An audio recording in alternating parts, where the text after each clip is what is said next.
ஒரு பெரிய மூமெண்ட் அது. அந்த மூமெண்ட்டை வந்து எக்ஸ்பிளைனே பண்ண முடியாது. நமக்கு என்னமோ ஒரு எவ்வளோ காசுனா சம்பாரிச்சிடலாம். பட் இந்த ஒரு மூமெண்ட் வந்து ரியலி ப்ரீஷியஸ் மூமெண்ட் தான் சொல்லணும். காசு என்னைக்கோனா எப்படி சம்பாரிச்சிடலாம். பட் நம்ம குழந்தை அதுவும் நம்ம கையில் வருதுன்னும் போது மைண்ட் ப்ளோயிங் மூமெண்ட் தான். அது எனக்கு பெரிய ஒரு பிளெஸ்ஸிங்ஸ் தான் நினைக்கிறேன். ஏன்னா லைக் நான் சுற்றி வந்தது பார்த்தீங்கன்னா எங்கள் அம்மா கூட தான் நான் பழகிருக்கேன். ஸோ அதே அடுத்து என் ஒய்ஃப் கிட்ட வரும்போது அதே அதே வரும்போது எனக்கு பொண்ணாக வரும்போது எனக்கு ஒரு அதே ஒரு சப்போர்ட்டே இருக்க மாதிரி இருந்தது.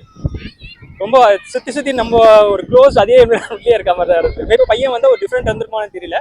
பட் எனக்கு பொண்ணு தான் நாங்கள் ரொம்ப எக்ஸ்பெக்ட் பண்ணோம். எங்களை எக்ஸ்பெக்ட் பண்ண மாதிரியே வந்துச்சு. அது ரொம்ப பெரிய ஒரு ஹாப்பியான மூமெண்ட் தான். ரொம்ப பிடிக்கும். ரெண்டு பேருமே பிடிக்கும். அப்பா இல்லையா வந்துட்டு என்கிட்ட எப்பயுமே நல்லா நடந்துப்பாரு.